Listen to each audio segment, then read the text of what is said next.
There's a code of silence, and it can't go on. Hi folks, I'm Alan Watt, and this is Cutting Through the Matrix.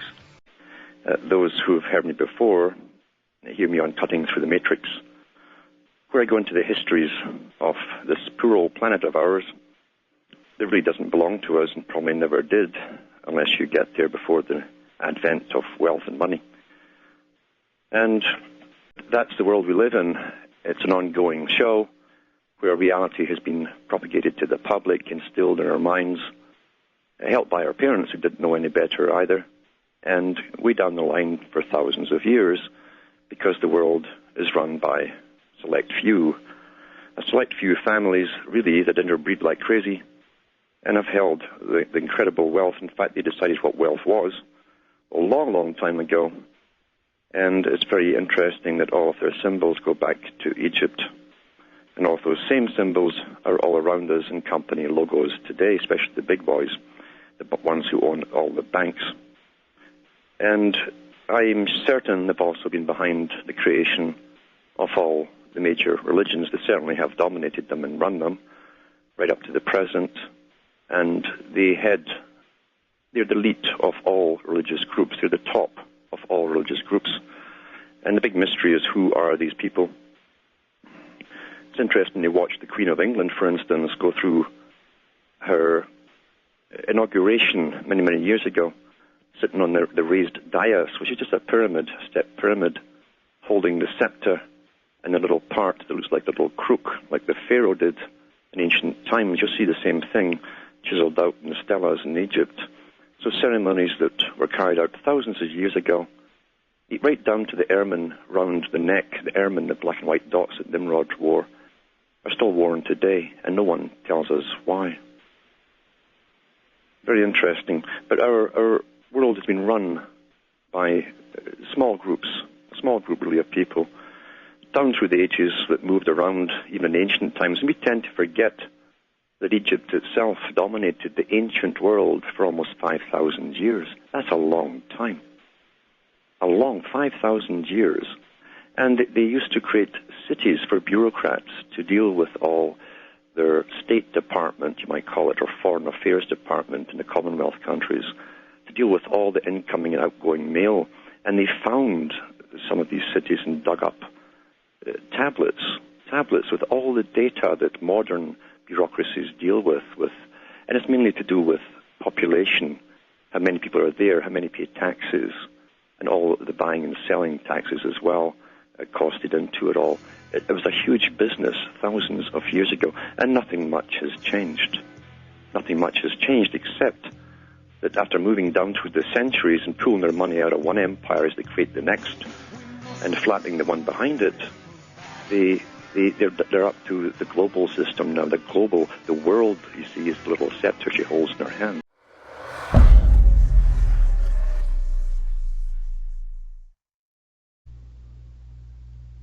It's interesting just to look at ancient Babylon. And there are many levels of meaning to Babylon. It wasn't just a place, it was a system. And Babylon can move down through the ages. And what's important to know is that with the higher belief system that runs the occult societies at the top, the higher occult, not the nonsense that everyone at the bottom pay their way into and get a few passwords and they learn to sit in their backsides and meditate and all this stuff, or find their spirit guide or whatever. But the real stuff at the top, and those characters talk about circles. One of the most ancient symbols being the one of the serpent eating its tail.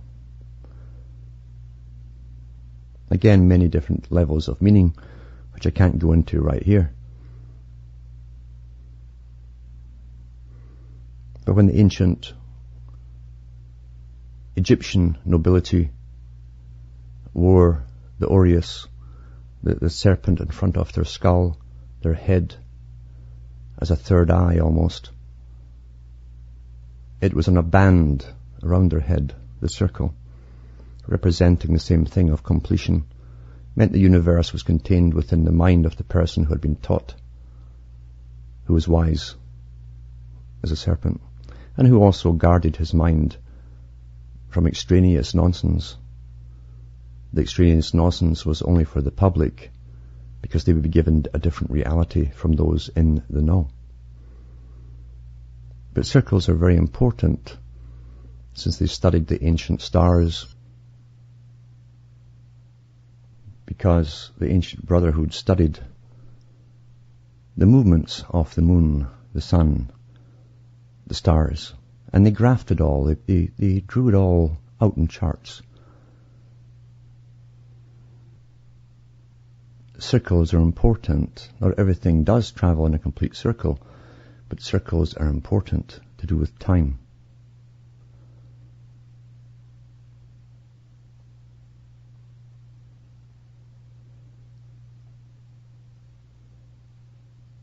Getting back to Babylon,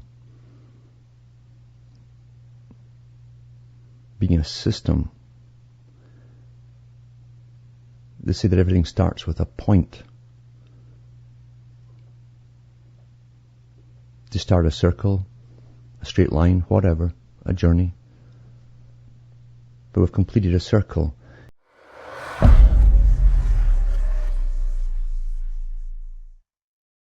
Every elite of every nation on this planet belong to one big club, and they're all in cahoots together. And it doesn't matter what they call themselves, the ones running Christianity, Judaism, the Muslims or whatever, they're all part of the multi-billionaire club, and they've been intermarrying each other for centuries. They don't care about religions. They have their own higher religion, and they truly believe that they are all technically the Darwinian proof of superiority. Now we'll go on to Steve from Denver. Are you there, Steve? Hello, Steve. Hello? Hello. Yeah, this is Dan. Okay, go ahead. Okay, am I on with Alan? Yes. Okay, yes. I had a quick question for you. You had mentioned something on another one of your shows. Well, someone brought it up to you. You agreed with them. Something about the Dalai Lama being a 360-degree Mason. Can you expound on that? And tell us, are there any other 360-degree Masons? And what does that mean? I didn't say he definitely was a 365, but it wouldn't surprise me if he was certainly way up there. That's what I said. Anyone who controls... You were a guest on a show. It was a female. Any one of the top ones that run religion is always in on the big agenda. They know what religion's for.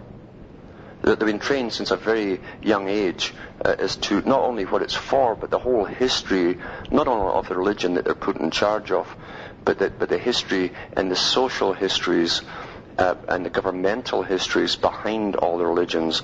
And so they are way above simple, rituals for the public, waving smoke in front of their eyes and all this kind of stuff. So they are in on the importance of their role over the public. But are you agreeing or disagreeing with that premise that there are 360-degree Masons out there? Of course there are, yeah. Of course there is.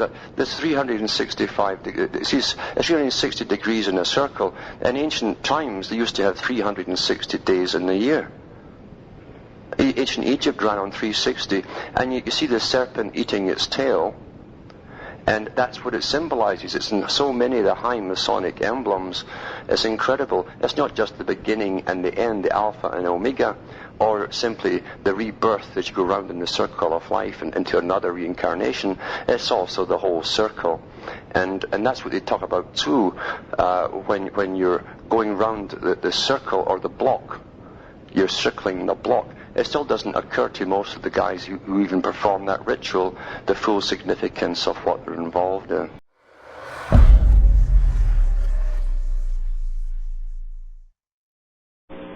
So the world is run by secrecy, and power is never shared, and knowledge is power. And of course these guys use science to wield their power and maintain their power over the people at all times. But as I say, the MO of these people down through the centuries is always the same. They run the religious business, whichever religion they make dominant for a people, they run it. They also run the pharmaceutical industry. They had that in ancient Egypt too. They run the herbal industry at the same time. They run the legal system, and they run the illegal system, and they also run the illegal drug system. So and prostitution and so on. All of these things have been run by them from the most earliest of times. And when we say them, yeah, who are we saying? You're talking about an elite who have their own religion, their own belief system, which differs from everyone else's. And they believe that they spiritually, their spirit is different from that of Joe Average. They believe that they were a separate created race, you might say, spiritually and physically, from Joe Average. So they actually believe in the eternity of the spirit, of the soul, or... Yeah, what they believe is that they themselves were banished or cast out. And this is where the whole fallen angel theology comes from. And because they were created higher than man, they still retained special powers when they arrived here, and through pure will, through willing it to happen, they created their own physical bodies, which they claim were perfect, and they could do amazing things psychically, with telekinesis and so on.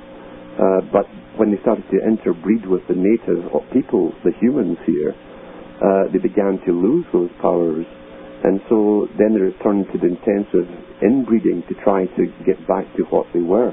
And I remember you saying this on the more recent broadcast that we've done together. Yeah. And you say, what you said is, when they began interbreeding with the humans here, which sounds like, okay, where did they come from, if not from here? Yeah. Well, they believe, again, that there was a creator. There's no doubt that they believe there was a creator. Or a maker. Mm-hmm. But they rebelled, and that's where, again, the rebellion comes from. Mm-hmm. And because they believed they had all the powers of the creator himself. And, of course, that's where all your Luciferian doctrine comes from, is from the same theology. That's why the symbols are all over the world of Lucifer and all its guises, you know, the light bringer, and so this is an ancient religion which belongs to an inbred special few.